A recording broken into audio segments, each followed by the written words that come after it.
আজকাল আমার বন্ধুটি অর্থাৎ সত্যান্বেষী ব্যোমকেশের হাতে তেমন একটা কেস নেই। সে এখন বহাল তবিয়াতে বসে বসে আরাম করে দিন কাটাচ্ছে।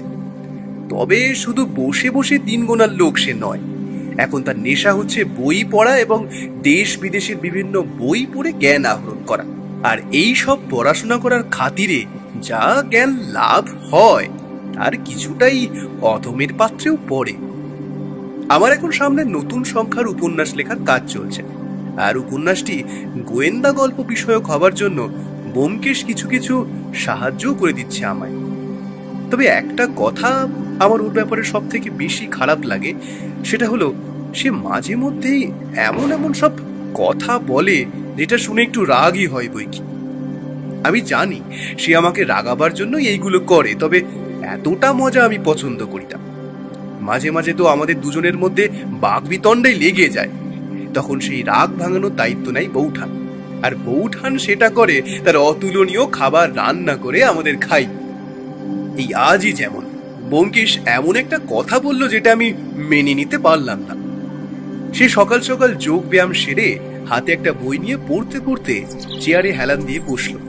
তারপর আমার দিকে তাকিয়ে মুচকি হেসে বলল, আচ্ছা বন্ধু, এই যে তুমি সাহিত্য চর্চা করো, তাইতে তোমার আর্থিক দিক ছাড়া আর কিছু লাভ হয় কি? একবার সত্যি করে ভেবে বলো তো। তার উপর তুমি হলে লেখক, তোমার থেকে ভালো এই উত্তর কেউ জানে না। কথাটা শুনে আমি যেন আকাশ থেকে পড়লাম। ব্যোমকেশ যে মাঝে মাঝে কি বলতে শুরু করে তার কোনো ঠিক ঠিকানা থাকে না। অবাক হয়ে যায় এই সেই ব্যোমকেশ যার অসাধারণ বুদ্ধি আর বিশ্লেষণ ক্ষমতা প্রতিপক্ষের প্রতিরোধ কিংবা নিজের অপরাধ লুকিয়ে রাখার প্রবণতাকে নিমেষে খান খান করে দিতে পারে। আর সেই ব্যোমকেশের হাতেই যখন একটা কেসও থাকে না, তখন সে বাড়িতে বসে এমন সব অদ্ভুত কাজ কিংবা ভাবনার জন্ম দেয় যার মাসুল আমায় আর বৌঠানের ঘাম দিয়ে জ্বর আসার আগে পর্যন্ত থামে না। আমি আমার ঘরে বসে নতুন উপন্যাসের শেষের দিকের ঘটনাগুলো লিখে রাখছিলাম। ঘটনাগুলো মনে থাকতে থাকতে লিখে রাখা দরকার, না হলে পরে ভুলে গিয়ে থাকতে পারি। তবে এবার আমি আর থাকতে না পেরে লেখা থামিয়ে দিয়ে বললাম, সাহিত্য চর্চায় আর্থিক লাভের আশা সাহিত্যিক হয়তো করে না, তবে আমার মতো আর্থিক দিক থেকে নিশ্চিত যে সমস্ত সাহিত্যিক নয় তাদের কাছে ওই দিকটা বেশ গুরুত্বপূর্ণ। তবে তার চেয়ে বেশি যে দিকটা অন্তত আমার মনে হয় তা হলো নাম। একজন সাহিত্যিকের সাহিত্যকর্ম ঠিক কতজন মানুষের কাছে পৌঁছলো তা সাহিত্যিকের মনে দাগ কাটে। আর মানুষ যখন সেই বই কিনে পড়ে এবং শিশুমন সেই লেখা পড়ে উপকৃত হয়, তখন যেন মনে হয় আমার সেই পেশাটি সফল। কারণ না হলে আমি ওই শহুরে অফিসের বাবুদের মতো বসে বসে কাজ কাজ করতাম আর মাইনে নিতাম। আর সবাই যদি পড়াশোনাই করতেই থাকে এবং চাকরি করতে থাকে, তবে নতুন কিছু পড়ার জন্য লেখা লিখবে কে? সুতরাং সাহিত্য চর্চা করে অর্থ এর চিন্তা আমি অন্তত করি না। বেশ, তাহলে কোনটা বেশি গুরুত্বপূর্ণ হয়ে দাঁড়াচ্ছে, অর্থ নাকি নাম? তা নির্ভর করে যার কথা বলা হচ্ছে তার কাছে কোনটা বেশি প্রয়োজনীয় তার উপর। যেমন আমার জন্য আমি মনে করি নামটাই জরুরি, তবে অর্থও দরকার, না হলে দৈনন্দিন জীবনের খরচ চলবে কি করে? সাহিত্যিকদেরও তো একটা পেট আছে, তাই না? ব্যোমকেশ আরও কিছু বলতো হয়তো, তার আগেই বৌঠান চা নিয়ে এলো। বৌঠান চায়ের কাপটা নামিয়ে রাখলো সামনের টেবিলে। আরে এসো এসো, অনেকক্ষণ থেকে না মনটা চায়ের জন্য একেবারে ব্যাকুল হয়ে উঠেছিল, বুঝলে? আর একটু হলেই বোধহয় হাঁক দিয়ে ফেলতাম। তবে বলার আগেই যখন এনেছো তার জন্য অসংখ্য ধন্যবাদ। এই না হলে আমার সহধর্মিনীর মতো কাজ। হাঁক দেবার আগেই যে আমি হাজির হব তা বোধহয় ভাবতে পারোনি। এখন চাটা খেয়ে আমায় উদ্ধার করো, না হলে গরম গরম চাটা কিন্তু ঠান্ডা হয়ে যাবে। ঠাকুরপো, তুমিও খেয়ে নাও, এই লোকটার সাথে বেশি বকো না। আমি খাতা বন্ধ করে চায়ের কাপ তুলে নিয়েছি। একটা চুমুক দিয়ে বললাম, আহ বৌঠান, তোমার হাতে চা না হলে বিকেলটা জমে না। সত্যি তোমার হাতে জাদু আছে। ব্যোমকেশ কথাটা শুনে হালকা মিচকি হেসে বলে উঠল, খালি বৌঠানের হাতের চায়ের জাদু দেখলে হবে?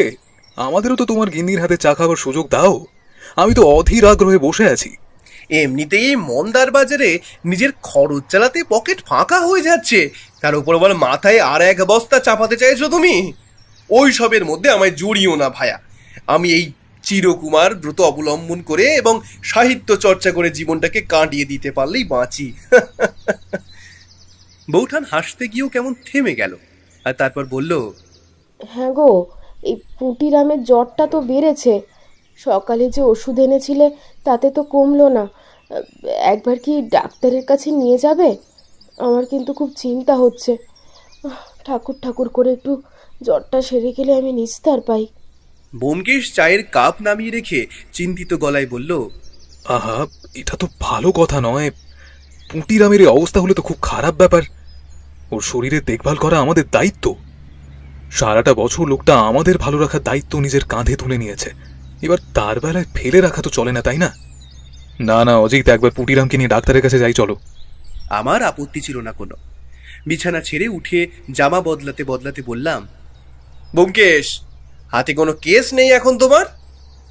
যদি তুমি ব্যস্ত থাকো বলো, তবে আমি একাই গিয়ে দেখিয়ে নিয়ে আসতে পারি। কিন্তু কেস নেই যে তা বলবো না, তবে খাজা কেস, বুঝলে?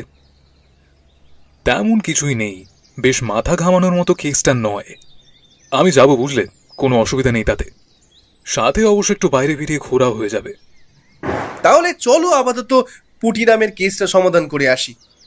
কেন জানি না মনে হচ্ছে একটা ভালো কেস তোমার হাতে আসবে। ব্যোমকেশ চেয়ার ছেড়ে উঠতে উঠতে বলল, তোমার কথাই যেন হয়। না, চলো বেরিয়ে পড়ি। আমি আর দেরি না করে তাড়াতাড়ি তৈরি হয়ে নিলাম। ব্যোমকেশও একটা সাদা কুর্তার পাজামা পরে বের হলো, এবং সাথে অসুস্থ পুটিরাম। এখন যতটা তাড়াতাড়ি আমাদের পৌঁছাতে হবে ডাক্তারখানায়। আজ কলকাতা শহরে বোধ করা যায় কোনো রাজনৈতিক দলের মিটিং বা মিছিল আছে। পুরো রাস্তা জুড়ে তার প্রস্তুতি চলছে, এবং লোকেদের সেই সব নিয়ে উত্তেজনার শেষ নেই। আজকাল এইসব রাজনৈতিক দলগুলির উৎপাতে রাস্তায় বেরোনো দুষ্কর হয়ে উঠেছে, আর এইসবের জন্য রাস্তায় হয় ঘন্টার পর ঘন্টা জ্যাম। কিন্তু কি আর করা যাবে, সবকিছু নিয়ে আমাদের আগে এগিয়ে যেতে হবে। আমাদেরও রাস্তায় প্রায় দেরি হয়ে গেল 30 থেকে 40 মিনিটের কাছাকাছি। ট্যাক্সি ধরে আমরা গেলাম ডাক্তারখানায়। ডাক্তারের চেম্বারের বাইরে ঢোকার মুখে একজন কম্পাউন্ডার গোছের লোককে দেখলাম ব্যোমকেশকে দেখা মাত্র নমস্কার জানিয়ে হাসল। বুঝলাম উনি ওকে চেনে এবং সমীহ করে। সেখানে গিয়ে আমরা ডাক্তার সাহেবকেও পেলাম। পুটিরামকে ভালো করে দেখে ডাক্তারবাবু বললেন, ঠান্ডা লেগেছে ওনার, আর কফ জমেছে বুকে। দুটো ওষুধ লিখে দিচ্ছি, খাওয়াবেন, আর জলটা গরম করে খাওয়াবেন। আর কাশি হলে গরম জলের গার্গেল করবেন। যে যে নিয়মগুলো বলে দিলাম অক্ষরে অক্ষরে পালন করলে এবং ওষুধ যদি সময় মতো খায়, তাহলে খুব তাড়াতাড়ি কমে যাবে। চিন্তার বিশেষ কারণ নেই। পুটিরাম ক্লান্ত স্বরে বলল, মাঝে মাঝে কাশি হয়, শুকনো কাশি ডাক্তারবাবু। একটা কাশির সিরাপ লিখে দিচ্ছি, খাবে।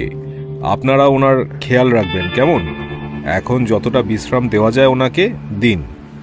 এই ব্যোমকেশ, ওষুধগুলো একেবারে কিনে নিয়েই বাড়ি ফিরি। বেশ, তাই হোক। আচ্ছা ডাক্তারবাবু, আপনার ফিজটা?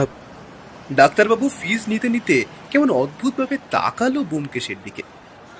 তিনি হয়তো আগে পেপারে বা কোথাও ব্যোমকেশের নামটা শুনেছিলেন, তাই নামটা শুনে অবাক হয়েছেন হয়তো। ডাক্তারবাবু, আপনি কি কিছু বলবেন? আপনাকে দেখে মনে হচ্ছে আপনি আমায় কিছু বলতে চান। আপনার কিছু বলার থাকলে আপনি নির্দ্বিধায় বলে ফেলুন। আপনি ডিটেকটিভ ব্যোমকেশ? আগে আমি ব্যোমকেশ, তবে ডিটেকটিভ নয়, সত্যান্বেষী মাত্র। লুকিয়ে থাকা সত্যের অনুসন্ধান করাই হলো আমার কাজ। আর আপনারা যাকে পোশাকি ভাষায় গোয়েন্দা বা ডিটেকটিভ বলেন, আমি অত বড় কিছু হয়ে উঠতে পারিনি, তাই নিজেকে নিজেই নাম দিয়েছি সত্যান্বেষী। তবে আপনার কিছু বলার থাকলে আপনি বলতে পারেন। তার কথা শুনে কিছুক্ষণ ডাক্তারবাবু ভাবলেন, এবং তারপর অত্যন্ত নমনীয় স্বরে আস্তে আস্তে বললেন, আসলে একটা সমস্যা নিয়ে বেশ কিছুদিন ধরে আমি চিন্তিত। ব্যাপারটার সমাধানে যদি আপনি সাহায্য করেন, আপনার পারিশ্রমিক যা চান আমি দেব। এই রহস্যটা বড়ই অদ্ভুত, এবং আমার ব্যাপারটা বড়ই রহস্যজনক লাগছে। আপনার কাছে সেটা তুচ্ছ ব্যাপারও লাগতে পারে। আমি বলবো, তবে কেসটা নেবেন কিনা পুরোটাই আপনার উপর। আমি তো আর জোর করতে পারি না। আর আমি আপনার নাম শুনেছি এবং বুদ্ধির প্রশংসাও শুনেছি। সুতরাং আমি মনে করি আপনার দ্বারাই এই কাজটি সম্ভব। বেশ, বলুন। যদি আমার মনে হয় কেসটা গুরুতর তবে নিশ্চয়ই ভেবে দেখব। আর আমার মনে হয় এই সব কথা এখানে না আলোচনা করাই ভালো। ব্যাপারটা নিয়ে যদি গোপনীয়তা অবলম্বন করতে চান তবে আপনার বাড়ি ভালো জায়গা। এবার আপনি বলুন। ডাক্তারবাবু একটু ভাবলেন, তারপর এদিক ওদিক দেখে নিয়ে বললেন, আমার বাড়িতে নয়, আপনি আপনার ঠিকানাটা দিয়ে যান, আমি নিজেই চলে যাব। সেইখানেই আপনার সাথে দেখা হবে, কেমন? সেইখানেই সমস্ত ব্যাপার আমি খুলে বলবো। ডাক্তারবাবু ব্যোমকেশের হাত থেকে ওর কার্ডটা নিলেন, যেখানে আমাদের বাড়ির ঠিকানা এবং যোগাযোগ করার নম্বর দেওয়া আছে। আমরা ঠিকানা দিয়ে ওষুধ কিনে বাড়ি এলাম। পুটিরামের শরীর রাত্রির দিকে সামান্য সেরে উঠল। বৌঠান তো তার বিছানার কাছেই বসে রইল। রাত্রির দিকে সুস্থ হলো অনেকটা। ব্যোমকেশ মাঝে মাঝে গিয়ে দেখে আসছিল তাকে। আমি লেখার শেষটা এর মধ্যে তৈরি করে রাখছিলাম, কিন্তু মনের মধ্যে একটা ব্যাপার চলছিল। সেই ডাক্তার যে ব্যোমকেশের কাছ থেকে ঠিকানা নিয়ে রাখলো, সে কি আজ আসবে নাকি কাল? আর কি এমন সমস্যার মধ্যে রয়েছে সে, যা ডাক্তারখানায় বলা যাবে না, বলতে হবে এ বাড়িতে এসেই? তাহলে কি ব্যোমকেশের কাছে নতুন কোনো মাথা ঘামানোর মতো কেস আসতে চলেছে? সকালে ঘুম থেকে উঠে হাত মুখ ধুয়ে ব্যালকনির কাছেই দাঁড়িয়ে আছি। পুটিরাম এসে বলল, দাদাবাবু, চা দিই? আরে পুটিরাম, এই তুমি আবার উঠে এলে কেন? তোমার শরীর তো বেশ একটা ভালো নয়। ওষুধ খেয়ে কেমন আছো এখন? সব ঠিকঠাক তো? কালকের থেকে খানিকটা ভালো আছি বাবু। কাল থেকে তো বৌদিদিমণি কোনো কাজই করতে দিলে না, শুয়েই তো আছি। এখন শরীরটা একটু ভালো মনে হলো, তাই ভাবলাম চাটা করে আনি। আর শুয়ে শুয়ে থাকতে ভালো লাগে না বাবু, কাজ করলে মনটাও ভালো লাগে আর কি। আমি আর তাকে বারণ করলাম না। মাথা নাড়িয়ে নিজের ঘরে এসে জামা কাপড় বদলাতে বদলাতেই আবার পুঁটিরাম এসে বলল, দাদাবাবু, বসার ঘরে কালকের সেই ডাক্তারবাবু এসেছে। আমার মন কেমন উৎফুল্ল হয়ে উঠল। শেষমেশ তাহলে এসেছে ডাক্তারবাবু। বসার ঘরেই চা দেওয়া আছে। ডাক্তারবাবু মাঝে মাঝে চুমুক দিচ্ছেন। ব্যোমকেশের কাপ নিচে। আমি ঢুকতেই ব্যোমকেশ বলল, এই তো এসো, তোমার জন্যই অপেক্ষা করছিলাম। ডাক্তারবাবু এসেছেন, ওনার সাথে গল্প করছিলাম আর কি। কালই আসতাম আপনার কাছে আমি, আসলে কয়েকটা রোগী পরে এসেছিল, তাই আর রাতে এলাম না। আজ ছুটিও নিয়েছি, সুতরাং আজ সমস্তটা খুলে বলতে পারবো আপনাদের। আপনাদের কোনো আপত্তি নেই তো? আরে না না, আপত্তি আবার কিসের? আপনি নির্দ্বিধায় নিজের সমস্যার কথা বলুন। তবে ছুটি নিয়ে এসেছেন, এটা বেশ ভালো করেছেন। নিন, এবার বলুন আপনার কি সমস্যা। ডাক্তারবাবু চা শেষ করে কাপটা নামিয়ে বলতে শুরু করলেন, আমার নাম সোমনাথ সামন্ত। আমার বাড়ি শিয়ালদহের কাছে। আর সত্যি বলতে কি, এখানে আমি যে আছি তা আমার নিজের বাড়ি নয়। আমার এক মামার বাড়িতে থেকেই প্রায় বছর দুয়েক হলো প্র্যাকটিস করছি। কলকাতা মেডিকেল কলেজ থেকেই পাশ করেছি। গ্রামে ফিরে প্র্যাকটিসের অনেক ঝামেলা, ওষুধপত্র ঠিকভাবে পাওয়া যায় না, রুগীও কম। তার উপর আরেকটা সমস্যা হলো, গ্রামের মানুষের হাতে টাকা পয়সা থাকে কম। শহরে প্রতিদিন কম হলেও রুগী পাওয়া যায়, কোনোভাবে তাতেই আমার চলে যায়। কিন্তু গ্রামে তা হয় না।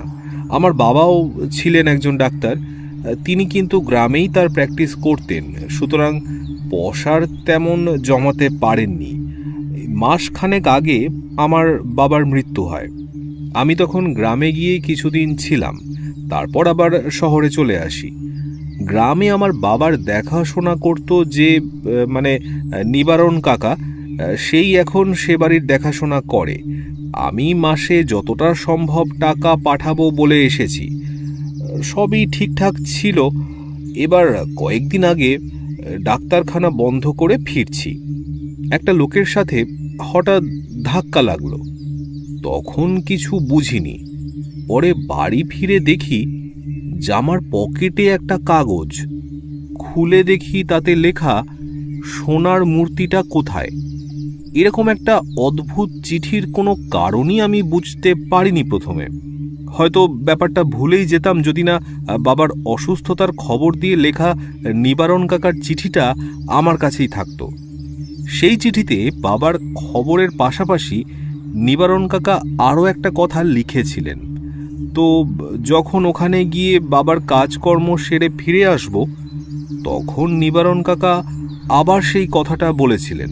একটা সোনার মূর্তি নাকি বাবার কাছে তিনি দেখেছেন মারা যাবার কয়েকদিন আগেও, কিন্তু বাবার মৃত্যুর সময় নাকি সেটা ওখানে ছিল না।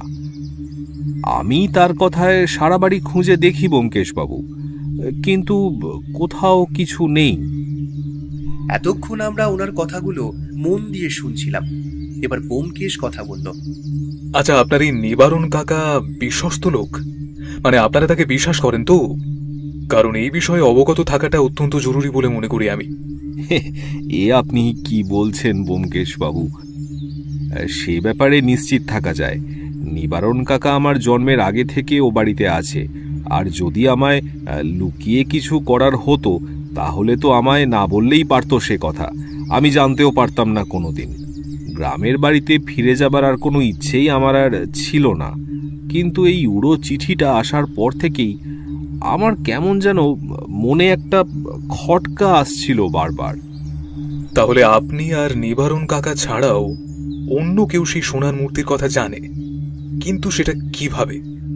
এটা হয়তো আপনাদের পরিবারের সম্পত্তি, সুতরাং বাড়ির বাইরের লোক জানবেই বা কি করে? এই ভাবনাটায় আমার কয়েকদিন ধরে ভাবিয়ে চলেছে আমাকে। বুঝতে পারছি না কিছু। আসলে বাবা কি মৃত্যুর আগে কাউকে বলে গিয়েছিলেন? যে লোকটার সাথে আপনার ধাক্কা লেগেছিল তার মুখটা কিংবা অন্য কিছু মনে আছে আপনার? না, আমি নিজেও অনেকবার ভাবার চেষ্টা করেছি জানেন, কিন্তু কোনো না মানে লাভ হয়নি। আসলে আমি তার মুখটাই যে দেখেছি কি না তাও মনে করতে পারছি না। তবে লোকটার উচ্চতা আমার থেকে অনেকটাই বেশি, কারণ আমার কপাল তার কাঁধে ধাক্কা লেগেছিল। মানে অন্তত যদি আমি সোজাসুজি তাকে ধাক্কা মারি তাহলে আমার কপাল গিয়ে ঠেকবে তার নাকের কাছে। আচ্ছা, আপনি সেই সোনার মূর্তি কখনো দেখেননি বা কখনো শোনেননি তার কথা? তার মানে ব্যাপারটা আপনার কাছে একদম অজানা? না ব্যোমকেশবাবু, দেখিনি। তবে অনেক ছোটবেলায় একবার হয়তো শুনেছিলাম। আর তাছাড়া পড়াশুনোর জন্য আমি কলকাতাতেই আছি অনেক বছর, তাই সেভাবে যাওয়া হয়ে ওঠেনি। আর একটা ব্যাপার ব্যোমকেশবাবু, বলেই ডাক্তারবাবু জানলার দিকে তাকিয়েই রইলেন কিছুক্ষণ। এমন একটা কথা তিনি বলতে যাবেন, হয়তো যা বলা ঠিক হবে কিনা তা ভাবছেন। ব্যোমকেশবাবু, বাবা আমায় ঠিক পছন্দ করতেন না, কারণ ওনার সাথে আমার চিন্তাধারা একদম মিলত না। উনি যেমন সারাটা জীবন গ্রামে থেকে গ্রামের মানুষের সেবা করে গেছেন কম পয়সায়, আমায়ও তেমন করতে চেয়েছিলেন। কিন্তু আমার ইচ্ছে ছিল শহরে এসে নিজে কিছু করব, বড় ডাক্তার হিসেবে নাম করব। আসলে তিনি ভেবেছিলেন আমি হয়তো তার মতোই পাশ করে গ্রামে গিয়েই প্র্যাকটিস শুরু করব, কিন্তু তা না করায় তিনি খুবই রাগ করেছিলেন আমার উপর। আর সত্যি বলতে কি, তারপর থেকেই তার শরীরটা না খারাপ হতে শুরু করে। আমি বারবার বোঝাতে চেয়েছিলাম এটা আমার ভবিষ্যতের ব্যাপার, কিন্তু তিনি কিছুতেই বুঝতে চাইতেন না। আপনার মা কি আপনার ছোটবেলাতেই মারা গিয়েছিলেন? ডাক্তারবাবু এই প্রথম একটু অবাক হলেন, তারপর বললেন, কথাটা আপনি কেন বলেছেন আমি বুঝতে পেরেছি ব্যোমকেশবাবু, তবুও আপনার মুখ থেকেই শুনতে চাই। না মানে আপনার এই গোটা কথায় আপনার মায়ের কোনো উল্লেখ নেই, এমনকি ছোটবেলার কথা বলার সময়ও আপনি সে কথা বলেননি। তার মানে আপনার স্মৃতিতে আপনার মায়ের কোনো কথাই নেই। যতদূর মনে হয় অনেক ছোটবেলাতেই তিনি মারা যান, তাই তো? ডাক্তারবাবু ম্লান মুখে আস্তে আস্তে বলল, আপনার অনুমানই ঠিক। আমার জন্মের সময়ই মা মারা যান, তাই নিবারণ কাকাই বলতে পারেন কোলে পিঠে করে আমায় মানুষ করেছেন। তাই নিবারণ কাকার কোনো পরিবার নেই? মানে উনি কি সবসময় আপনাদের বাড়িতে থাকেন? তার একটা পরিবার আছে বলে শুনেছিলাম, তবে তার কে কোথায় আছে সেটা বলতে পারবো না। সত্যি কথা বলতে আমার সে বিষয় নিয়ে কোনো কৌতূহল হয়নি কোনোদিন। উনি এত বছর ধরে আছেন আমাদের সাথে, তাই ও বিষয় নিয়ে তাকে জিজ্ঞেস করা হয়ে ওঠেনি। আপনার কাছে আমার আসার কারণটা আপনি নিশ্চয়ই বুঝতে পারছেন আশা করি। ব্যোমকেশ কেমন যেন চিন্তিত মুখে বলল, তা এই মুহূর্তে আপনি আমার কাছ থেকে ঠিক কি ধরনের সাহায্য চাইছেন? আমি চাইছি যদি কোনো দামি জিনিস থেকেই থাকে তাহলে তা খুঁজে বার করতে। এই উড়ো চিঠিটা না এলে আমি এতটা ভাবতাম না, কিন্তু ওটা যখন এসেছে তার মানে কিছু একটা আছে, আর সেটা অন্য হাতে যাবার আগে আমায় খুঁজে বার করতে হবে। আরেকটা ব্যাপারও আছে। কি ব্যাপার? নিবারণ কাকা একা থাকেন ওখানে। যারা কলকাতা পর্যন্ত আমার পিছু করে এসেছে তারা যদি ওই মূর্তির লোভে বাড়িতে হামলা করে তখন নিবারণ কাকা একাই বা কি করবে? সুতরাং আমি চিন্তা করছি ওনার যদি কোনো বিপদ হয় তখন আমরা কি করব। তাই আমি চাইছি আগে থেকেই জিনিসটা খুঁজে বার করতে। তাহলে তো আমাদের একবার আপনার গ্রামের বাড়িতে যেতে হবে। সেখানে গিয়ে সবটা না দেখা পর্যন্ত তো কিছুই বোঝা যাবে না, তাই না? আর ওই একটা উড়ো চিঠি ছাড়া আর কোনো কিছু ঘটেছে আপনার সাথে? মানে শুধু চিঠির ওপর ভরসা করে তো এগোনো যায় না। জিনিসটা সত্যি আছে কিনা তার প্রমাণ কিন্তু আমরা পাইনি। ঠিক বলতে পারবো না, তবে ওই চিঠিটা পাবার পর থেকে রাস্তাঘাটে একটু দেখে শুনেই চলতাম। মাঝে মাঝেই মনে হতো কেউ যেন আমায় অনুসরণ করছে। এবার সেটা আমার ভুল কিনা তা তো আমার জানা নেই, তবে বারবার মনে এটাই সন্দেহ হয় যে কেউ আমার পিছু নিয়েছে। এবার আমি আপনার উপর দায়িত্ব দিয়ে একটু নিশ্চিন্ত হতে চাই। আপনার গ্রামের বাড়িতে নিবারণ কাকা ছাড়া আর কেউ থাকে না, এই ব্যাপারে আপনি নিশ্চিত? আর আপনি নিজে কাউকে এই ব্যাপারে বলেননি তো? যেমন আপনার বন্ধু বান্ধব বা পরিবারের কেউ? আপনি এই ব্যাপারটায় বারবার জোর দিচ্ছেন কেন ব্যোমকেশ বাবু? আর আমি তো নিজেই তো এই ব্যাপারটা ভুলেই গিয়েছিলাম।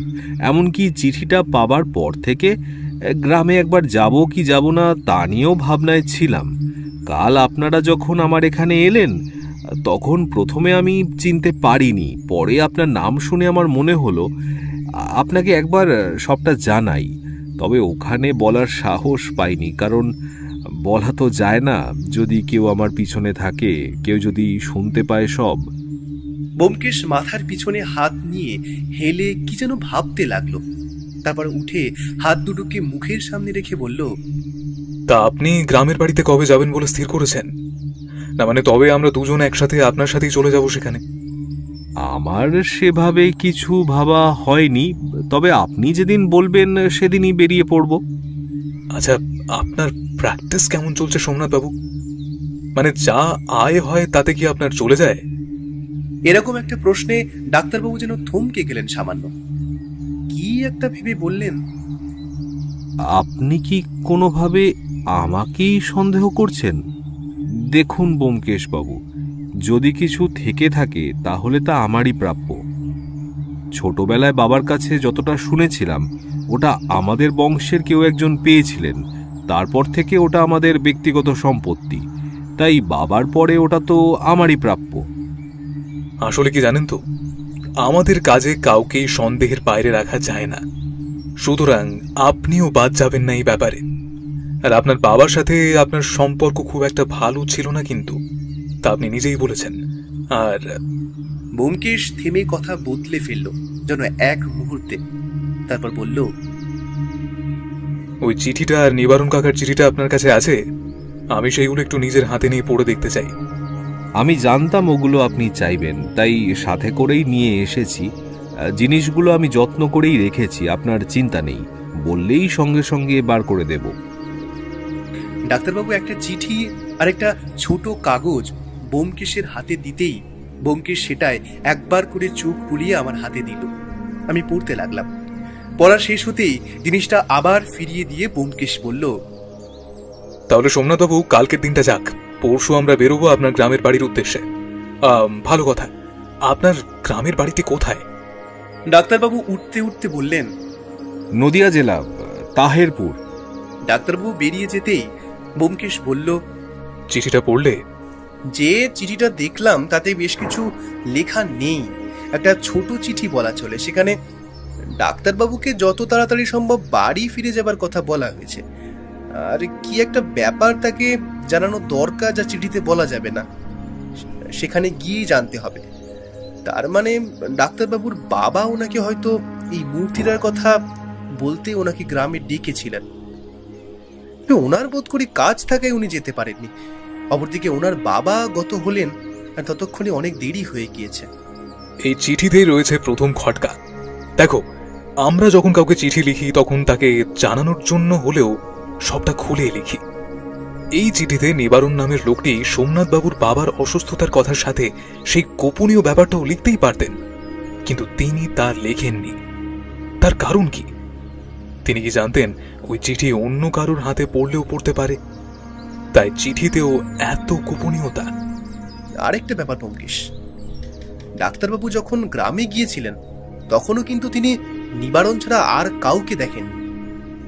তাহলে নিবারণ কার ভয়ে চিঠিতে লেখেনি মূর্তির কথা, আর কেনই বা? সে চায়নি সোমনাথবাবু সেসব কথা জানুক, অথচ নিবারণ যে তাকে সব বলেছে তা সে জানত। আর হয়তো ভেবেছিল মূর্তিটা সে নিয়ে এসেছে কলকাতায়, তাই ওই উড়ো চিঠির মাধ্যমে ভয় দেখাতে চেয়েছে।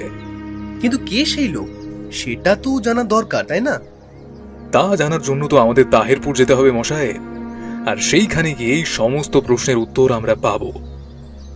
রহস্য বেশ যে ঘোরতর এখানে সেটা আমি আন্দাজ করতে পারছি। আসলে এই সমস্ত ছোটখাটো কেসগুলো বাইরে থেকে দেখে তুচ্ছ মনে হলেও ভেতরে থাকে অনেক বড় ব্যাপার। খানিকটা ওই জলের উপরে ভাসতে থাকা হিমবাহগুলোর মতো, আর কাছে আসলে বোঝা যায় হিমবাহ সমুদ্রের জলের নিচে কতটা গভীর অব্দি বিস্তারিত। আর তাছাড়া আমি তো সময় চেয়ে নিলাম একদিনের জন্য। তুমি কালকে দিনটা সময় চাইলে কেন? ভায়া, কেসে হাত দেওয়ার আগে একবার কেসটার শিকড় ঘেটে নেওয়া খুব দরকার। কাঁচা কাজ তোমার এই বন্ধু করে না, তুমি জানো আশা করি।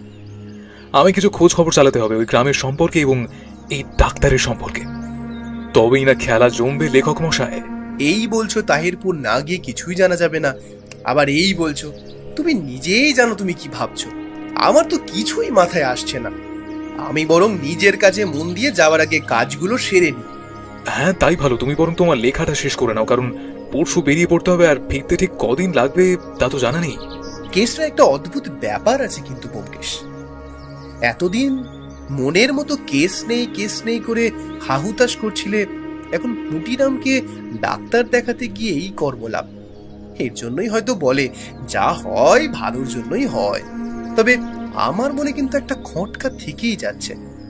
কি ব্যাপারে? সোনার যে মুক্তির কথা ডাক্তারবাবু বললেন সেটা কিন্তু নিবারণ কিংবা ডাক্তারবাবু নিজেও দেখেননি, শুধু তার কথাই শুনেছেন। আদেও কোনো মুক্তি আছে তো ব্যোমকেশ? এই সমস্ত কিছু বৃদ্ধের মন গড়ার কথা নয় তো? ছেলেকে লোভ দেখিয়ে গ্রামে নিয়ে আসা। ব্যোমকেশ হাত উল্টে এমন একটা ভাব করলো যার মানে হতেও পারে আবার নাও হতে পারে। পরের গোটা দিনটা ব্যোমকেশ বাইরেই কাটালো। সকালে বেরিয়ে বাড়ি ফিরল খাওয়ার সময়। খেতে বসে আমি প্রশ্ন করলাম, কাজ হলো? হ্যাঁ, হলো। সোমনাথবাবু মিথ্যে বলছেন না, তার বসা খুব একটা খারাপ নয়। শহরের বুকে তার ডাক্তারখানা বেশ ভালোই চলছে। তিনি তার মামার বাড়িতেই থাকেন, আর তার মামার বাড়ির অবস্থা খুব একটা খারাপ নয়। তাই আর্থিক সমস্যাটা সোমনাথবাবুর নেই। আর প্রায় অনেক বছর তিনি গ্রামের বাড়ি থেকে দূরে গেছেন, তাই বাড়িতে কি হচ্ছে না হচ্ছে তা নিয়ে তার জানার কোনো সুযোগই নেই।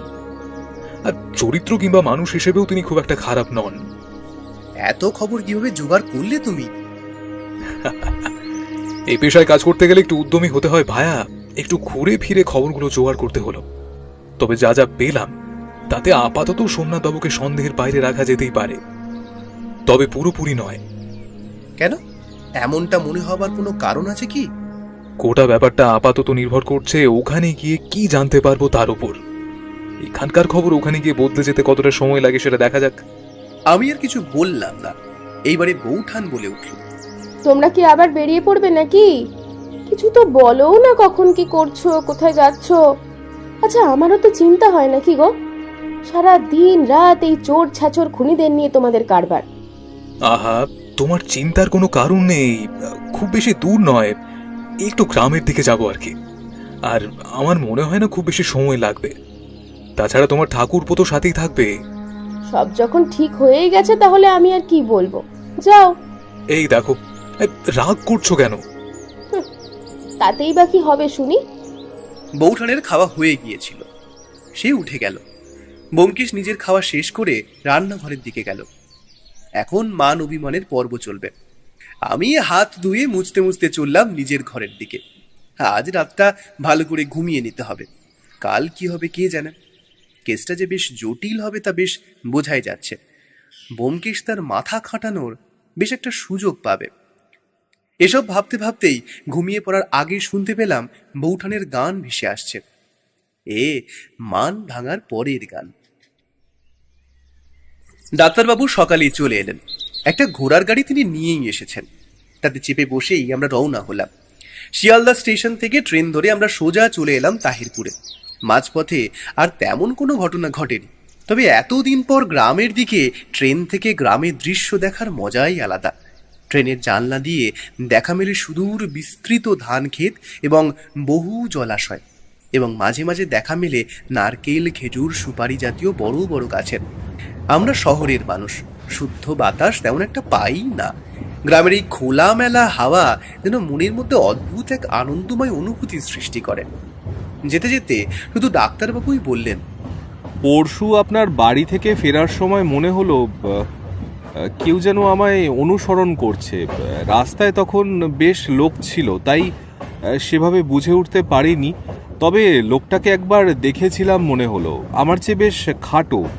তবে আমার সাথে চোখাচোখি হতেই ভিড়ে মিশে গেল যেন।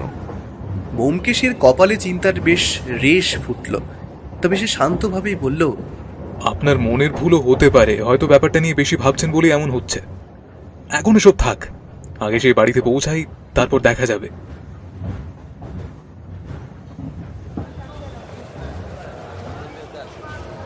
আমরা স্টেশনে নামতেই ব্যোমকেশ বলল, আমরা যে এখানে আসবো তা নিবারণ কাকাকে জানাননি তো আপনি?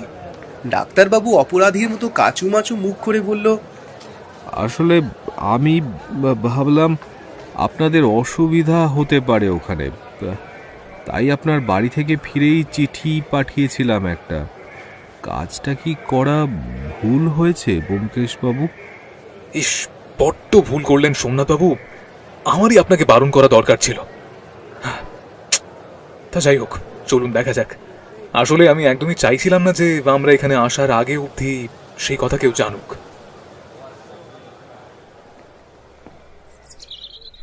বাড়িটা ছোট, তবে দোতলা। এ ধরনের বাড়ি খুব কম দেখা যায়। একতলাটা মাটি আর টিনের তৈরি, কাঠের সামান্য দেওয়াল দিয়ে ঘেরা দোতলার চারপাশটা। আমরা একতলার একটা ঘরের জায়গা পেয়েছি। নিবারণ সব সুন্দর করে পরিষ্কার করে রেখেছিল। এ বাড়িতে নিবারণ ছাড়া আর অন্য কেউ নেই। আমাদের জন্য অপেক্ষা করছিল নিবারণ। আমাদের জন্য এক প্রস্ত রান্না বান্না করেও রেখেছিল সে। আমাদের এতটা পথশ্রম আর খিদেই সত্যি খুব ক্লান্ত লাগছিল, তাই চাপ কলের জলে হাত মুখ ধুয়ে এসে খেতে বসলাম। ব্যোমকেশ, আমি আর ডাক্তারবাবু তিনজনেই বসলাম একসাথে। বাহ নিবারণ কাকা, তোমার রান্নার হাত তো অসাধারণ।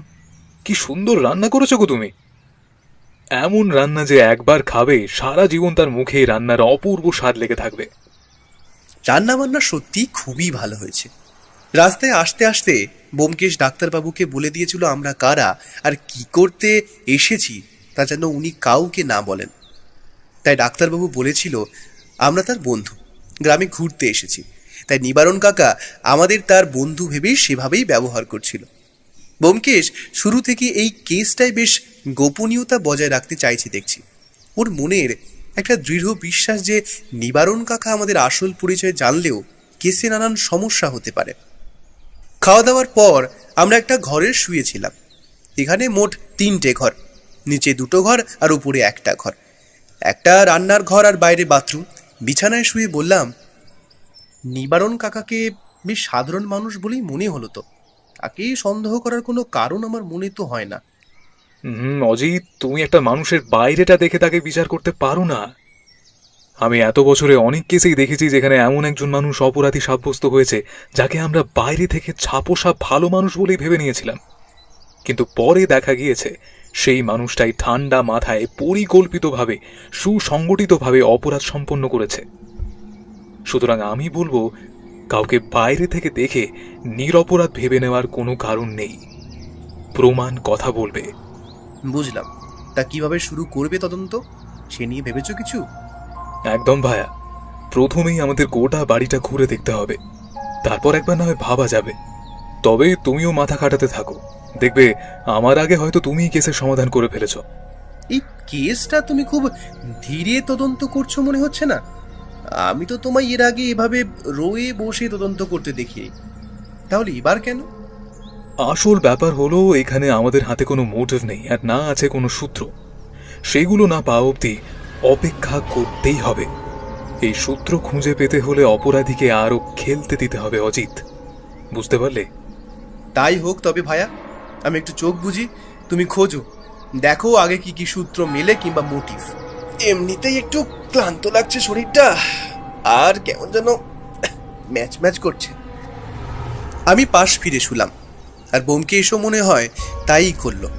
এখানে যেটাই আমরা শুয়ে আছি সেটা ঠিক খাট বলা যায় না, এটা আসলে একটা চৌকি, তাতেই মাদুর আর একটা পাতলা গদি তোষক পাতা। আগেকার দিনের মানুষের বাড়িতে এইসব জিনিস দেখা মিলত, এখন আর এইসব জিনিসের চল নেই সেই রকম। আমি কিছু একটা বলতে যাব, ঠিক তখনই ব্যোমকেশ বলে উঠল, আজ বিকেলে একবার গোটা বাড়িটা ঘুরে দেখবো, বুঝলে? আমি একটু ভেবে মাথা ঠান্ডা করে বললাম, তথাস্তু, তোমার যখন সেটাই উচিত বলে মনে হচ্ছে তখন তাই করবে, এতে অত ভাবার কি আছে। ডাক্তারবাবুর বাবার নাম হলো সজল সামন্ত। ভদ্রলোক মারা গেছেন দীর্ঘদিনের অসুস্থতায়। অনেকদিন ধরে তার শরীর খারাপ ছিল, এ কথা আমাদের জানান নিবারণ নামের লোকটি। বিকেলে ঘুম ভাঙলো ওই 4:30 নাগাদ। আমরা গোটা বাড়িটা ঘুরে দেখতে লাগলাম। বাড়ির সামনে ছোট একটা বাগান মতো, নিবারণ রোজ সেটার পরিচর্যা করে। একতলার ঘরগুলো আমাদের আগেই সবটা ঘুরে দেখা হয়ে গিয়েছিল, ঘরে আসবাব খুব কম। বিকালে উপরতলার ঘরটি ডাক্তারবাবু নিজে আমাদের নিয়ে দেখতে গেলেন, আর সাথে নিবারণ কাকাও রইল। বাবু মারা যাওয়ার আগে কতবার যে তোমার কথা বলেছে সর্দাবাবু, তুমি জানো না। সেবার তুমি চলে গেলে আমি ভাবলাম তো আর আসবেই না। তোমাদের এই মান অভিমানের পর্ব যে কতটা যন্ত্রণাদায়ক ছিল তা একমাত্র আমি জানি। তাই বাবু চলে যাওয়ার পরে তুমি যে এই গ্রামের বাড়িতে আসবে আমি তা সত্যিই ভাবি নাই। আমার আসার ইচ্ছে যে একটুও ছিল না নিবারণ কাকা। আমার বন্ধুরা আসতে চাইলো, তাই আমি ওদেরকে নিয়ে এলাম। আচ্ছা নিবারণ কাকা, চিঠিতে তুমি বলেছিলে যে বাড়িতে একটা সোনার মূর্তি আছে, তা সেটা কি তুমি নিজের চোখে কখনো দেখেছিলে? একবারই মাত্র দেখেছিলাম। বাবু তখন খুব অসুস্থ। একদিন হঠাৎ আমায় ওনার ঘরে ডাকলেন। আমি যেতেই আমারে বললেন দরজাটা বন্ধ করে দিতে। তারপর এই দেরাজ থেকে বের করে আমার চোখের সামনে একটা সোনার মূর্তি তুলে ধরলেন। আমি তো পুরো অবাক, এমন অপরূপ মূর্তি এর আগে আমি কখনো দেখিনি দাদাবাবু। বুঝলাম। এবার বলো, তুমি কি নিশ্চিত যে ওটা সোনার মূর্তি ছিল? আমার হাতে বাবু এটা দিয়েছিলেন, বললেন এ নাকি তার বংশের সম্পত্তি। সমুবাবু এলে সে যাতে এইটারে পায় তার ব্যবস্থা করতে। তো আমি বললাম সমু এলে তারেই দিয়ে দিবেন। তো বাবু বলে তার সময় পাবো না, আর আমার দিন ফুরিয়েছে, আর সে আমার কথা শোনেনি কখনো। তাই আমি চাই না ও এই মূর্তিটা সহজে পেয়ে যাক, তাকে এই মূর্তিখান খুঁজে নিতে হবে। বাবুর এই কথাটা আমার সত্যিই খুব অবাক লেগেছিল, কিন্তু তখন তো বেশি ভাবি নাই ওইটা নিয়ে। তারপর বাবুরে আমি মূর্তিখান দিয়ে চলে আসি। ওদের ব্যাপার ওরা বুঝুক। সমু দাদা বাবুকে আমি এখন চিঠি লিখে আসতে বলে দিই। সব বুঝলাম, কিন্তু নিবারণ কাকা, চিঠিতে তুমি মূর্তির কথাটা লেখনি কেন? বাবুই তো বারণ করেছিলেন, বললেন যে সমু দাদা বাবু এলে তারে বলতে এই মূর্তির কথা খান, তার আগে চিঠিতেও যেন তা না লিখি। তারপর মূর্তিটার কি হলো সেটা তুমি জানো? না, তা তো জানি না দাদা বাবু, আর তো দেখি নাই সেইটাকে। তা তোমার বড় বাবু তোমার সমুবাবুকে দেবার জন্য কিছু দিয়ে যায়নি? অথবা মারা যাবার ঠিক আগে কিছু বলেছিলেন নাকি? ওই চেয়ারটা বিছানার পাশে রাখতে বলেছিল, যাতে নেমে আসতে পারেন একা একাই। আর কি জানো।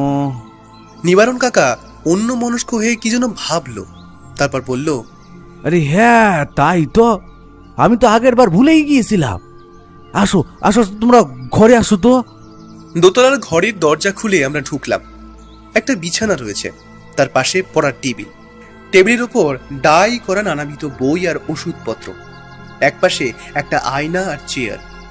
ঘরটা যে অনেকদিন বন্ধ ছিল তা বোঝাই যাচ্ছে।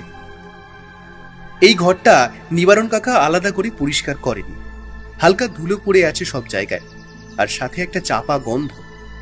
নিবারণ কাকা পড়ার টেবিলে কি যেন খুঁজতে খুঁজতে বলল, একটা খাতা দিয়ে গিয়েছিল তো বড়বাবু, সমুদাদা বাবুকে দেওয়ার জন্যে। আমি এবার একটু কৌতূহলী হয়ে বললাম, খাতা না ডায়েরি নিবারণ কাকা?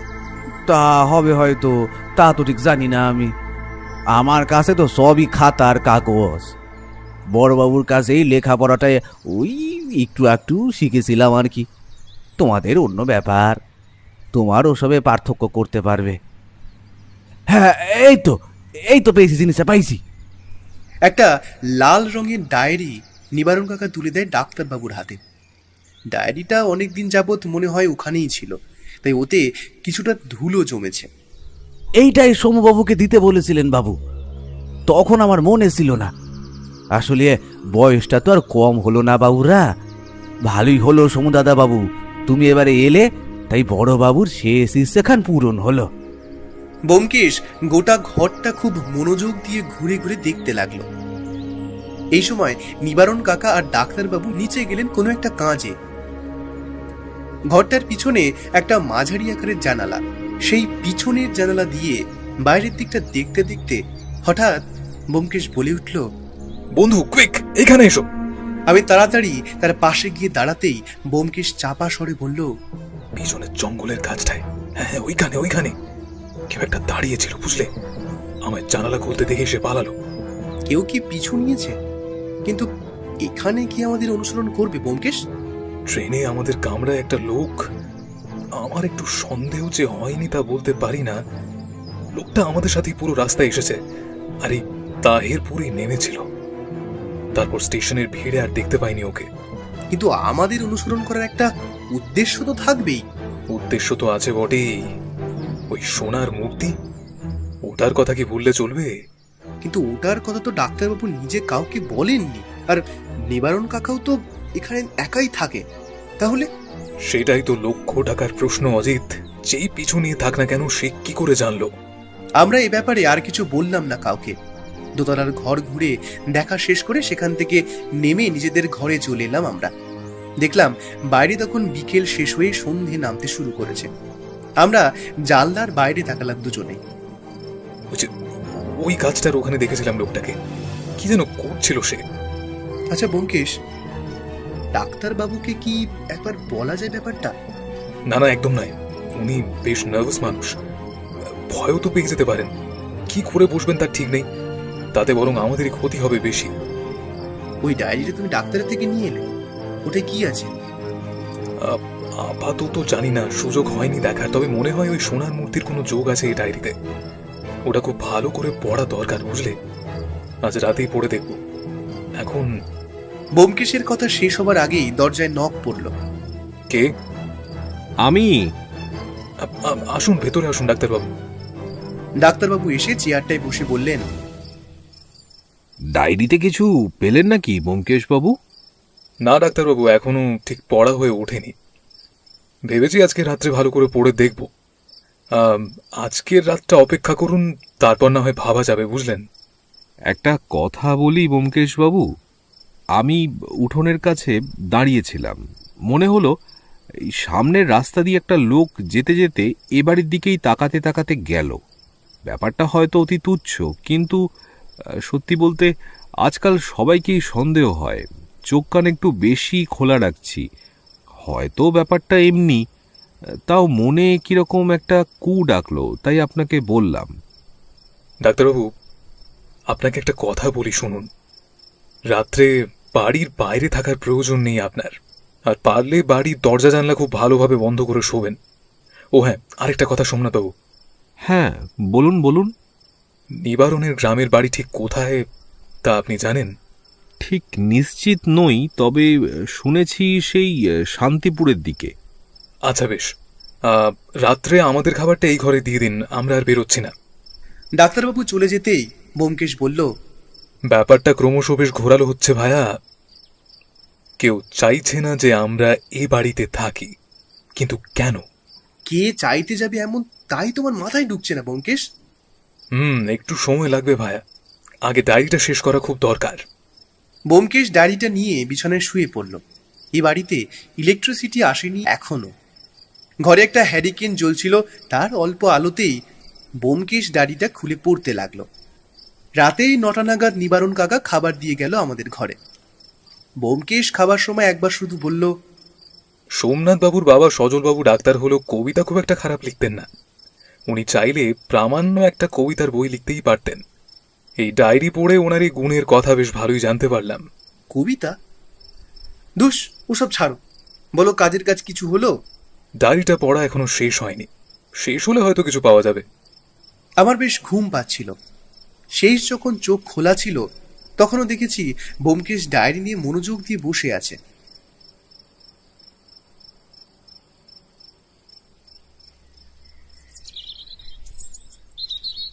ভায়া, তাড়াতাড়ি ওঠো, পরিস্থিতি একেবারে সাংঘাতিক।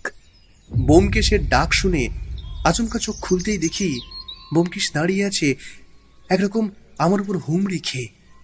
আমায় উঠতে দেখেই বলল, একবার বাইরে এসো তাড়াতাড়ি, নিবারণ কাকা খুন হয়েছে।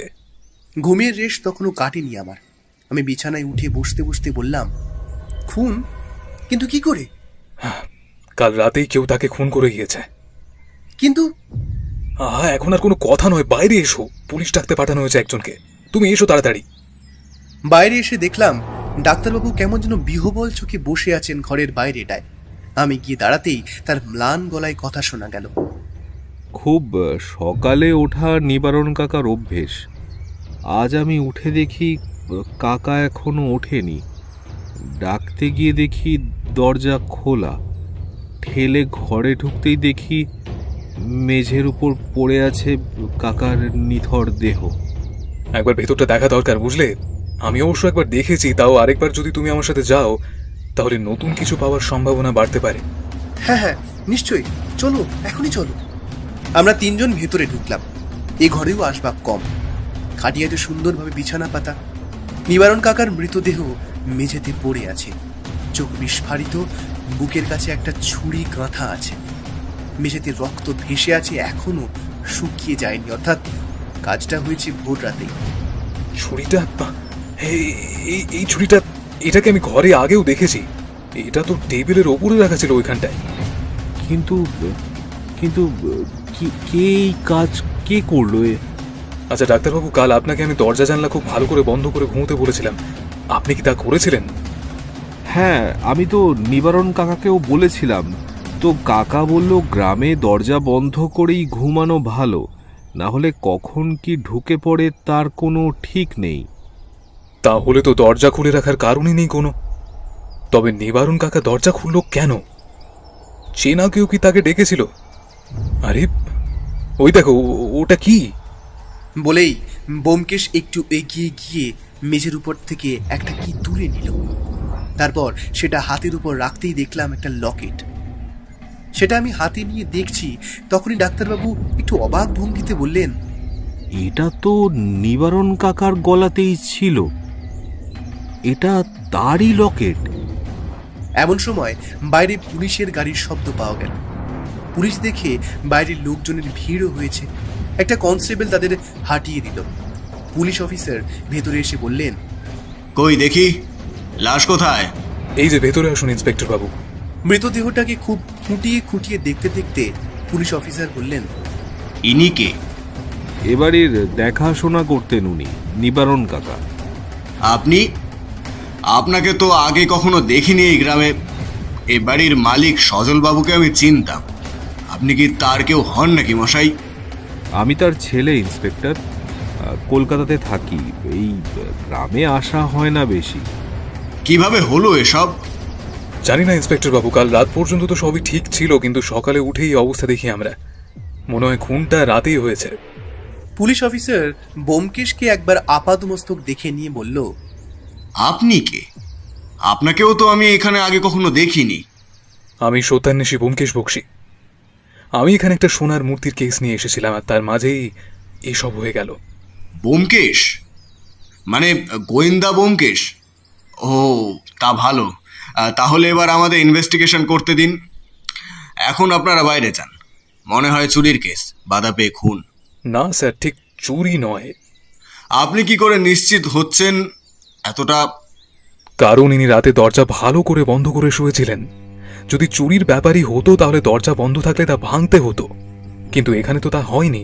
বরং খুনিকে তিনি দরজা খুলে আসতে দিয়েছেন ভেতরে। বলেন কি, উনি খুন হবেন জেনেও খুনিকে দরজা খুলে ঘরে আসতে দেন? আজব যুক্তি মশাই আপনার। আমি তো তা বলিনি একবারও ইন্সপেক্টর। এই তো আপনি বললেন যে উনি নাকি দরজা খুলে খুনিকে ভেতরে আসতে দিয়েছিলেন। হ্যাঁ, তবে উনি জানতেন না সে খুনি। আসলে খুনি হয়তো তার চেনা কেউ, যার থেকে উনি বিপদের কোনো আভাস পাননি। ঠিকই বলেছেন, আপনিই মনে হচ্ছে। আরেকটা ব্যাপার রয়েছে, আপনি একটু আমার সাথে এদিকে আসুন। ব্যোমকেশ আর পুলিশ অফিসার বাইরের দিকে চলে গেল। আমি ঘর থেকে বেরিয়ে আসার সময় আরেকবার দেখে এলাম নিবারণ কাকার মৃতদেহটা। ডাক্তারবাবু একটু নার্ভাস হয়ে পড়েছেন, তাই বললেন, এখন আমরা না এলেই বোধহয় ভালো হতো। এখন কোথাকার সমস্যা কোথায় দাঁড়ায় কি জানি। বেশি ভাববে না ডাক্তারবাবু, ব্যোমকেশ আছে তো, দেখাই যাক না। পুলিশের লোক মৃতদেহ নিয়ে গেল পোস্টমর্টম করার জন্য। যাওয়ার আগে পুলিশ অফিসার ব্যোমকেশের সাথে কিছুক্ষণ কথা বললেন। মাঝে একবার ডাক্তারবাবুকে ডেকে ওনার সাথেও কথা বললেন। পুলিশ চলে যেতেই ব্যোমকেশ বলল, আমি বলি কি, আপনি ঘরে গিয়ে একটু বিশ্রাম নিন ডাক্তারবাবু। আপনার মানসিক ধকলও তো কিছু কম যায়নি। আর এখন এমনি তো আর কোনো কাজ নেই। রান্নাঘরে যা খাবার আছে তা দিয়ে এই বেলা হয়ে যাবে। আপনার এখন একটু বিশ্রাম দরকার। ডাক্তারবাবু চলে যেতেই আমি বললাম, কেসটা কি বলো তো ব্যোমকেশ? পুলিশ অফিসারের সাথে গোপনে অত কি কথা বলছিলে তুমি? দেখো, একটা সন্দেহ আমার আগে থেকে ছিল। এই খুনটা সেই সন্দেহটাকে আরেক কাঠি বাড়িয়ে দিল। তাই একটু আলোচনা করছিলাম অফিসারের সাথে। একটা বিষয় নিয়ে খোঁজ নেওয়া দরকার ছিল, আর সেই কাজে আমার ওনাদের সাহায্য খুবই প্রয়োজন। আচ্ছা ব্যোমকেশ, তোমার সন্দেহের তালিকায় কি ডাক্তারবাবু নেই? কারণ তার সুযোগ সবচেয়ে বেশি ছিল। তার কোনো মোটিভ নেই।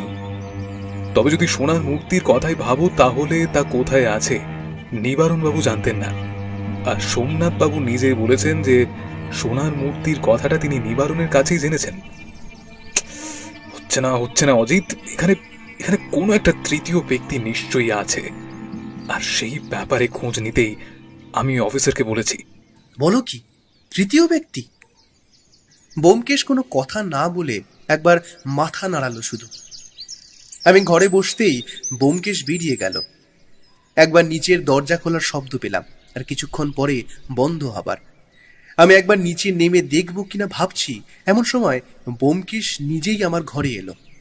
তার চোখে মুখে একটা উজ্জ্বল ভাব, যেন এমন কিছু একটা সে পেয়েছে যা সে খুঁজছিল, যা তার প্রয়োজন ছিল এই কেসটা সমাধান করার জন্য। ব্যোমকেশ ঘরে ঢুকেই একটা চিঠি আমার হাতে দিল, বলল, একবার চিঠিটা পড়ে দেখো তো ভাইয়া। পড়তে পড়তে আমি অবাক হয়ে গেলাম। পড়া শেষ করে বললাম, তাহলে কি এই সে তৃতীয় ব্যক্তি নাকি? কিন্তু তাহলে খুনটা করলো কে? ব্যোমকেশ তার পকেট থেকে নিবারণ কাকার ঘরে পাওয়া লকেটটা বার করে আমার সামনে ঝুলিয়ে বলল, এই লকেটটাই হলো খুনির রেখে যাওয়া একমাত্র প্রমাণ। এই লকেটটা? কিন্তু এটা থেকে কি প্রমাণ করা যাবে ব্যোমকেশ? যাবে অজিত যাবে, তার ব্যবস্থাই আমি করছি। এখন শুধু অপেক্ষা করো। আমি বুঝতে পারলাম না ব্যোমকেশ ঠিক কি করতে চাইছে। ওর মাথায় কখন যে কি বুদ্ধি খেলে বেড়ায় তা আমি একদমই ধরতে পারি না। একটা চিঠি আর এই একটা লকেট থেকে কি সে খুনি পর্যন্ত পৌঁছাতে পারবে? আমার মনের সন্দেহ যেন রয়েই গেল। আরেকটা ব্যাপার হলো, সেই অপরাধী যদি ডাক্তারবাবু পিছু করে শহর পর্যন্ত যেতে পারে, আবার আমাদের চোখ ফাঁকি দিয়ে আমাদের এখানে এসে নিবারণ কাকাকে খুন করতে পারে, তাহলে সে এই মুহূর্তে কোথায় আছে তা খুঁজে বার করা কি এতই সহজ হবে? আগের দিনের ভাত রান্না করাই ছিল, সেটাই গরম করা হলো। ডাক্তারবাবুর মুখ থেকে শোকের ছায়া তখনও কাটেনি। ডাক্তারবাবু নিজেই রান্না করে খান শহরে, তাই একটা ডিমের তরকারি করে নিতে তার বেশি সময় লাগলো না। খেতে খেতে ডাক্তারবাবু বললেন, ব্যোমকেশ বাবু, বলছি, আর এখানে থাকতে হবে না। আমার সোনার মূর্তি চাই না। ওই মূর্তির রহস্য ভেদ করতে আপনাদের এখানে আনাই যে কাল হয়েছে তা তো টের পাচ্ছি। যে বা যারা নিবারণ কাকাকে খুন করতে পারে তারা যদি আবার আমার উপর আক্রমণ করে, তাই আমার মনে হয় ফিরে যাওয়াটাই তো ভালো হবে, তাই না? না সোমনাথবাবু, আপনার এই অনুরোধটা আমি রাখতে পারলাম না। একটা কেস মাঝপথে ছেড়ে আমি ফিরে যাইনি কখনোই। এটা আমার নিয়ম। হয় আমি কেসের সমাধান করেছি, আর না হয় কেসটা আমি চালিয়ে গেছি যতদিন আমার মনে হয়েছে। আর আমি জানি সোনার মূর্তিটা আছে আপনার বাবা সজলবাবুর ঘরে। তার ডায়েরি পড়তে গিয়ে আমি লক্ষ্য করেছি তার লেখা প্রতিটা কবিতায় জীবনমুখী। একমাত্র শেষের কবিতাটা আলাদা, আর সেই কবিতার শেষে লেখা আছে আপনার নাম, মানে কবিতাটা আপনার জন্যই লেখা হয়েছে। কবিতাটা পড়েছো তুমি? আলবাত পড়েছি অজিত। আচ্ছা দাঁড়াও, তুমি নিজেই পড়ে নাও। বলে ব্যোমকেশ খাবার টেবিল থেকে উঠে নিজের ঘর থেকে সেই ডায়েরিটা এনে আমার হাতে দিল। আমি এক হাতে ডায়েরি নিয়ে পড়ে দেখলাম, এখান থেকে বাইরেটা দেখা যায় রোজ। বর্ষা আসে, শীত আসে, আবার চলে যায়। ওই যে দূরের গাছটা শুকিয়ে যাচ্ছে কদিন ধরে, আর ঘরে একটা মানুষ মিশে যাচ্ছে বিছানায়। রোদের আলোর মতো কিছু থেকে যাক এখানে। আমি ডানায় ভর দিয়ে এসে বসবো ছোট্ট কাঁচটায়। যদি আমার কেউ আসে নিয়ে যায়, অন্য কেউ যেন না দেখে, না পায় হাতে। আমি অবাক হয়ে বললাম, এ আবার কেমন কবিতা? এ তো মনে হচ্ছে মনের কয়েকটা কথা লেখা আছে, সেটাও কিছু অসংলগ্ন ভাবে।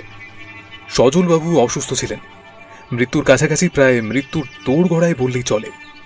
সেই সময় যে তিনি এমনই কবিতা লিখবেন তা তো স্বাভাবিক, কিন্তু আসলে এই কবিতার মধ্যে দিয়ে তিনি কিসের কথা বলেছেন আমি বোধহয় বুঝতে পেরেছি অজিত।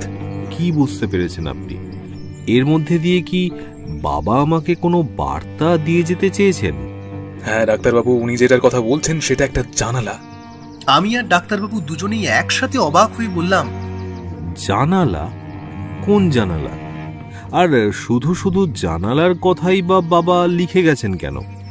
আপনারা ভেবে দেখুন, সজলবাবুর ঘরের জানালা দিয়ে বাইরে যে গাছটা সোজাসুজি দেখা যায় সেটা প্রায় শুকিয়ে গিয়েছে, হয়তো মরেই গিয়েছে। আর এখান থেকে বাইরে দেখা যায় মানে তো জানালার ভেতর থেকে বাইরের দৃশ্য।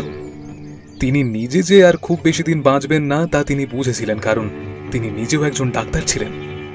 শরীরের ঠিক কোন কোন লক্ষণগুলো আসন্ন মৃত্যুর আভাস দেয় তা তার খুব ভালো করেই জানা ছিল। এই কবিতাটা একটা সংকেত। এতেই আছে মূর্তিটার হদিশ। ওই জানালাতেই বা জানালা সম্পর্কিত কোনো জায়গাতেই উনি ওই মূর্তিটা লুকিয়ে রেখেছেন, কিন্তু জানালার কোথায় সেটা লুকিয়ে রাখা আছে এটাই এখন সব থেকে বড় প্রশ্ন। ওই কাঠের জানালাটা আমি খুব ভালো করে দেখেছি, তবে সেটা ভাপা নয়। প্রথম দিকের এই লাইনগুলোর অর্থ তো না হয় বোঝা গেল, কিন্তু পরের চারটে লাইন, ডানায় ভর দিয়ে এসে বসবো, আবার তারপর ওই ছোট্ট শব্দের ওপর বারবার পিন বোলানো হয়েছে, আর তাকে ইনভার্টেড কমার মাঝে রাখা হয়েছে, সেটা কেন করেছেন সজলবাবু? কিন্তু ওই ঘরে তো একটাই জানালা আছে ব্যোমকেশ বাবু, তার থেকে ছোট জানালা তো কিছু নেই। ওখানেই তো আমার খটকাটা থেকে যাচ্ছে সোমনাথ বাবু। কোন জানালা, কিসের জানালা, ঠিক ঠিক কি ইঙ্গিত করেছেন সজল বাবু? মাথাটা ঘেটে যাচ্ছে। ব্যোমকেশ আর কিছু বলল না, শুধু একটা সিগারেট ধরিয়ে তাতে টান দিতে লাগলো। আমরা খাবার শেষ করে যে যার নিজের ঘরে চলে গেলাম। ব্যোমকেশ ডায়েরি নিয়ে বিছানায় শুয়ে পড়তে আমিও শুয়ে পড়লাম পাশে। পুলিশ অফিসার আবার এলেন পরদিন সকালে। উপরে সজলবাবুর ঘরে আমরা বসলাম, কারণ ব্যোমকেশ সকাল থেকেই সে ঘরেই ছিল। ডাক্তারবাবু আমাদের সবার জন্য চা করে এনেছিলেন। প্রথম কথা বললেন পুলিশ অফিসার নিজে। ব্যোমকেশ বাবু, খুনি ধরা পড়েছে। আপনার অনুমানই ঠিক। সে নিজের মুখেই স্বীকার করেছে যে সে রাগের মাথায় খুনটা করেছে, কিন্তু আপনি কি করে এতটা নিশ্চিত হলেন বলুন তো খুনটা সেই করেছিল? বেশ, শুনুন তবে। খুনের স্পটে যে লকেটটা পড়েছিল সেটা দেখেই সোমনাথবাবু বলেছিলেন ওটা নিবারণের লকেট, কিন্তু মৃতদেহ পরীক্ষা করে দেখার সময় আমি দেখেছি তার লকেট তার নিজের গলাতেই আছে। আসলে গ্রামের দিকে বাবা আর ছেলের গলায় একই ধরনের লকেট থাকার একটা প্রচলন রয়েছে বহুকাল আগে থেকেই। সেটা থেকে অনুমান করি আমি বিষয়টা। আর ওই দরজা খোলার ব্যাপারটা, এখানে অত রাতে অন্য কেউ এলে নিবারণ সোমনাথবাবুকে ডাকত, আর বিশেষত তাকে রাতে দরজা বন্ধ করে ঘুমোতে বলা হয়েছিল। আর যদি অন্য কারুর হাতে খুন হতো তাহলে মৃতদেহ থাকতো দরজার কাছে, ঘরের মাঝে বা বিছানার কাছে নয়। সেই রাতে নিবারণের ছেলেই তার কাছে এসেছিল। নিবারণ তার ছেলেকে ঘরে এনেছিলেন। এবার হয়তো কথা কাটাকাটির সময় টেবিল থেকে ছুরি তুলে সে বসিয়ে দেয় নিজের বাবার বুকে। আমি জানতাম সেই রাগের মাথায় খুন করেছে, তাই বাড়ি ফিরে যাবে, পালানোর চেষ্টা সে করবে না, তাতে ওরই বিপদ বেশি। আর তাই সোমনাথবাবুর থেকে মোটামুটি একটা ঠিকানা জেনে আপনাকে খোঁজ নিতে বলি। বাকি কাজ তো আপনি করেছেন ইন্সপেক্টর সাহেব। তুমি যে তৃতীয় ব্যক্তির অস্তিত্বের কথা বলছিলে, সে কি তাহলে নিবারণের ছেলেরই কাজ? হ্যাঁ, আমার মনে হয় সজলবাবুর অসুস্থতার সময় সেই বাড়িতে এসেছিল, আর কোনোভাবে সোনার মূর্তির কথা সে জেনে যায়। সেটা নিবারণবাবু নিজেও বলে থাকতে পারেন, আবার সে নিবারণ আর সজলবাবুর কথা গোপনে শুনেও জেনে থাকতে পারে। তবে আমার আগে একটা ব্যাপারে খটকা লেগেছিল। সজলবাবুর ঘরে আমরা যখন যাই, নিবারণবাবু বলে যে সে ওই ডায়েরিটার কথা বলতেই ভুলে গিয়েছিল সোমনাথবাবুকে। কিন্তু সজলবাবুর মৃত্যুর পরে সোমনাথবাবু আর নিবারণ যখন সেই মূর্তি খুঁজছিল, তখনও তার ডায়েরির কথা মনে পড়েনি। এটা এটা অস্বাভাবিক। আর বাকি বইয়ের তুলনায় ডায়েরির ধুলো খুব কম ছিল। ওখানেই আমার মনে হয় নিবারণ কিছু লুকিয়ে যাচ্ছে। তারপর সেদিন বাড়ির বাইরে তাকে দেখতে পাই। নিবারণ খুন হবার পর তার ঘরে তার ছেলের লেখা একটা চিঠি পাই, আর সোমনাথবাবুর পকেটে গোঁথা চিরকুটে লেখা, আর এই চিঠির হাতের লেখা এক। সেটা আমি নিরীক্ষণ করে বুঝতে পেরেছিলাম। আর তারপর ব্যোমকেশ থামতেই ডাক্তারবাবু বললেন, তাহলে ব্যোমকেশবাবু, যে সোনার মূর্তির জন্য নিবারণ কাকা খুন হলো সেটা তো আর পেলাম না আমরা। ব্যোমকেশ জানলার ধারে দাঁড়িয়ে রইল। আমিও হতাশ হলাম। ঠিক এই সময় একটা চড়ুই পাখি জানলা দিয়ে ঢুকে উড়তে লাগলো আমাদের মাথার উপর, তারপর গিয়ে বসলো গুলগুলির কাছে। ব্যোমকেশ সেটাকে লক্ষ্য করছিল। এবার সে উঠে দাঁড়ালো, তার চোখে মুখে বিস্ময় আর একটা অদ্ভুত হাসি। সে উত্তেজিত স্বরে আমায় বলল, অজিত, সজলবাবুর কবিতার শেষ 4 লাইন কি ছিল? আমি অবাক হলেও মনে করে বললাম, ওই তো কি যেন, হ্যাঁ মনে পড়েছে, রোদের আলোয় মতো কিছু থেকে যাক এখানে, আমি ডানায় ভর দিয়ে এসে বসবো ছোট্ট কাঁচটায়, যদি আমার কেউ আসে নিয়ে যায়, অন্য কেউ যেন না দেখে না পায় হাতে। অজিত, অজিত, পেয়েছি। রোদের আলোর মতো মানে আমরা যেটাকে রোদ ভাবছিলাম সেটা রোদ নয়, সেটা আসলে সোনা। হ্যাঁ তাই তো, এটা তো আমিও ভেবে দেখিনি। রোদের আলোকে অনেক সময় সোনার সাথে তুলনা করা হয়। আর ছোট্ট মানে ছোট্ট জানালা মানে। ডাক্তারবাবু প্রায় চিৎকার করে বললেন, ঘুলঘুলি? ওই ঘুলঘুলিটা? বন্ধু, চেয়ারটা বিছানার ওপর রাখো তো। এর জন্যই বোধহয় চেয়ারটা বিছানার পাশে রাখার দরকার ছিল। উফ, শেষ অবস্থাতেও সজলবাবুর ক্ষুরোধার চিন্তা শক্তির প্রশংসা করতে আমি বাধ্য। অজিত, চেয়ার বিছানায় রেখে ব্যোমকেশ ঘুলঘুলির ভেতরে হাত ঢুকিয়ে কিছু সেকেন্ডের মধ্যে একটা ছোট্ট বাক্স বার করে আনল, আর তার থেকে বেরোলো একটা সোনার নারী মূর্তি। কি উজ্জ্বল তার রূপের ঝলক! ডাক্তারবাবু মূর্তিটা হাতে নিয়ে এই প্রথম কেঁদে ফেললেন। তিনি আজ আবেগে বিহ্বল। হয়তো পিতা পুত্রের মান অভিমানের পালা আজ সত্যিই সাঙ্গ হলো। পুলিশ অফিসারও একটাও কথা না বলে ব্যোমকেশকে ইশারায় ডেকে বাইরে চলে গেলেন। আমি বিছানার দিকে তাকিয়ে ভাবতে লাগলাম, এই বিছানায় একটা মানুষ ডাক্তারবাবুর উপর রাগ করে অপেক্ষা করতে করতে চলে গেলেন। পুত্রের জন্য রেখে গেলেন নিজের বংশের শ্রেষ্ঠতম ঐতিহ্যটা, আর তার জন্যই ডাক্তারবাবু আজ কাঁদছেন। এই মূর্তিটার দাম যাই হোক না কেন, এটা তার কাছে অমূল্য। কিছু সময় পরে পুলিশ অফিসার বিদায় নিলেন। ভায়া অজিত, এই গ্রামটা পুরোটা ঘুরে দেখতে বড্ড ইচ্ছে করছে, বুঝলে? চলো আজকের দিনটা এখানেই কাটাই, কালকে বেলা ট্রেনে না হয় কলকাতা রওনা হওয়া যাবে। ঠিক আছে ভায়া, তবে তাই হোক। আলবাত, চলুন গ্রামটা আপনাদের দেখিয়ে নিয়ে আসি। বিকেলে জমিয়ে মাছ ধরা যাবে পুকুরে। পরদিন সকালে উঠে আগে স্নান সেরে নিলাম। ডাক্তারবাবু সেদিন বাজার থেকে খাসির মাংস এনে নিরামিষ ঝোল রান্না করেছিলেন। সেই দিয়ে খাওয়া সেরে আমি আর ব্যোমকেশ ডাক্তার সোমনাথ বাবুকে সাথে নিয়ে রওনা হলাম কলকাতার উদ্দেশ্যে। তবে যাওয়ার আগে ব্যোমকেশের প্রাপ্তিযোগ হলো। ডাক্তারবাবু ব্যোমকেশকে বিনীতভাবে কৃতজ্ঞতা জানিয়ে একটা বেশ মোটা অঙ্কের চেক তুলে দিলেন।